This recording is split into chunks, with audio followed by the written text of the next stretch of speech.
ଝୁଟି ଆଜି ଚିତା ଦେବ ପୂର୍ବ ପରକାର ସ୍ନାନ ସାରି ଗୃହେ ପଦ୍ମ ମଣ୍ଡଳ ଲେଖିବ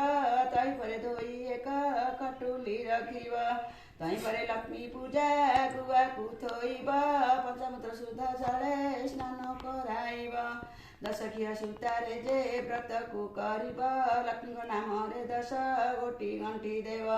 ଦଶକେରା ଦୁବରେ ଯେ ବ୍ରତ ଗୁଡ଼ାଇବ ମହାଲକ୍ଷ୍ମୀ ଗୁଆ ପାଖେ ତାକୁ ଥୋଇବ କରୁଥିଲେ ପୂର୍ବରୁ ସେ ବ୍ରତ ପୁରାତନ ବ୍ରତ ଦୋଡ଼ି ଆଣି ତହୁଁ ଥୋଇବ ବହନ ପ୍ରଥମରେ ବାଳ ଧୂପ ନୈବେଦ୍ୟ କରି ତାପରେ ଯା ଭୋଗ ଦେବ ଶୁଣ ହେତୁ କରି ଅରୁଆ ଚାଉଳ 1 ମାଣ ଚିତାଇବ ତାକୁ କୁଟି ଚୁନା କରି ଯତନେ ରଖିବ କଦଳୀ ନଡ଼ିଆ ଛେନା ଆଦି 10 ପୁର ତହିଁ ଦେଇ 10 ଗୋଟି ମଣ୍ଡା କରିବ ସତ୍କର ମହାଲକ୍ଷ୍ମୀ ତା ପୂଜା କରି ଭକ୍ତି ଚିତେ ସେ ପ୍ରସାଦ ଖାଇ ଦିନ ବଞ୍ଚିବ ଯେ ସୁସ୍ଥେ ମହାଲକ୍ଷ୍ମୀ ପ୍ରସାଦ ଯେ ପରକୁ ନ ଦେବ ବିବାହ ହୋଇଥିବା ଝିଅ ସୁଧା ନ ଖାଇବ ଯେଉଁ ତାର କଥା 1 ମନ ଦେଇ ଶୁଣ ଗୁରୁବାର ଦିନ ଯେଉଁ କଥା ନିବାରଣ ସେ କଥା କହୁଛି ଏବେ ସାଧବାଣୀ ଶୁଣ କେବେ ନ ଭାଜିବ ଖଇ ଗୁରୁବାର ଦିନ ଯେଉଁ ନାରୀ ଗୁରୁବାର ଦିନରେ ଆମିଷ ଭୁଞ୍ଜଇଲ ପରେ କିବା ନ ପଖାଳେ କେଶ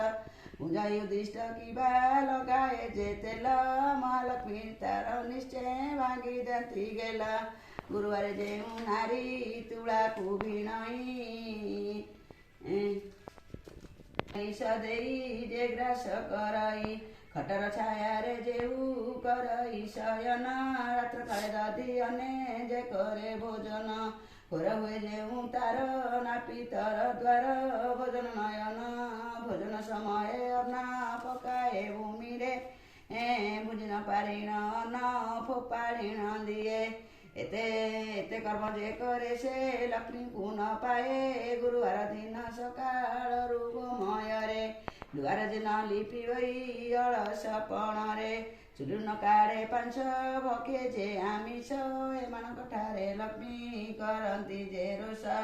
ଧନ ସବୁ ତାର ହରଣ କରନ୍ତି ମାଗିଲେ ଅନ୍ନ ବସ୍ତ୍ର କେହି ନ ଦିଅନ୍ତି ଗୁରୁବାରେ ଯେଉଁ ନାରୀ ପିନ୍ଧେ ଶୁକ୍ଳ ଲୁଗା ଐଶ୍ୱର୍ଯ୍ୟ ସମ୍ପଦ ପାଏ ହୁଅଇ ସୁଭାଗା ଗୁରୁବାର ଯେଉଁ ନାରୀ ପିଲାଙ୍କୁ ମାରଇ କିବା ପାକ ହାଣ୍ଡି ଧୋଇ କଳା ନ ଛାଡ଼ଇ ସନ୍ଧ୍ୟା ଗଡ଼ି ଗଲେ ଯେ ଦିଅଇ ସନ୍ଧ୍ୟାବତୀ ପୁତ୍ର ଧନ ହାନି ହୁଏ ସଦା ହୁଏ ବହୁ କ୍ଷତି ଗୁରୁବାର ଯେଉଁ ନାରୀ ପୋଡ଼ା ଦ୍ରବ୍ୟ ଖାଏ ଶୋଇବାର ଶଯ୍ୟା ବଙ୍କା କରିଣ ବିଛାଏ ଶାଶୁ ଶ୍ୱଶୁରଙ୍କୁ ନ ମାନଇ ଯେ ରମଣୀ ଲଗ୍ନ ହୋଇ ଶୟନ କରଇ ଯେ ପ୍ରାଣୀ ଅମାବାସ୍ୟା ସଂକ୍ରାନ୍ତିରେ ବୁଲାଏ ଯେ ହଳ ଏଇ 3 ଦିନ ମାନ କରେ ଘେନଇ ତୈଳ ସଭାରେ ବସିଣ ଯେ ମାନବ ମିଛ କହି ଅଳସ ପାଦ ନ ଧୋଇ ଯେ ଗୁଞ୍ଜି ବସଇ କୁଷ୍ମାଣ୍ଡ ଫଳକୁ ଯେଉଁ ରମଣୀ କାଟଇ ଋତୁବତୀ ନାରୀ କି ଯେ ରମଣ କରଇ କନ୍ୟା ତୁମେ ମାସେ ପିତୃ ଶ୍ରାଦ୍ଧ ନ କରଇ କଥା କହୁ କହୁ ସବୁବେଳେ ଯେ ହସଇ ଏମନ୍ତ ମନୁଷ୍ୟ ସଦା ବହୁ କଷ୍ଟ ପାଇ ଆୟ ବୁଦ୍ଧି ନାଶ ଯାଏ ଅନ୍ନ ନ ମିଳଇ ଗୁରୁବାର ସଂକ୍ରାନ୍ତିରେ ଅମାବାସ୍ୟା ଦିନ ରଜନୀରେ ସ୍ତ୍ରୀ ପୁରୁଷ କଲେ ଭୋଜନ କିବା ଏଇଦିନେ ଯାଏ ପ୍ରାଣନାଶ ନ କରିଣ ତାକୁ ଦୁଃଖ ଦେଇ ବୁଲନ୍ତି ଯେ ଅନ୍ନ ବସ୍ତ୍ର କାହିଁ ନ ମିଳଇ ଏତିକି ଦିନରେ ଯେଉଁ ତୀର୍ଥ ଦ୍ରବ୍ୟ ଖାନ୍ତି ଅନ୍ତକାଳେ ଯମ ଦ୍ୱାରେ ବହୁ ଦଣ୍ଡ ପାନ୍ତି ଏତି ଦିନରେ ଯେ ନାରୀ କରଇ ହବିଷ ଦୁଃଖୀ ଦେଖି ଦାନ କରଇ ବିଶେଷ କରେ ବାର ଉପବାସ ବଢ଼ିବ ତାହାର ଧନ ଆୟୁ ଯଶ ସକାଳ ସେ ଜରୁ ଉଠି ଯେ ମୁଖ ନ ଧୁଏ ତା ମୁଖ ଯେ ଧନ ଦେଖେ ତାର ଶୁଭ ନୁହେଁ ରାତ୍ର ସେ ଯେ ବାସି ସେ ଯେ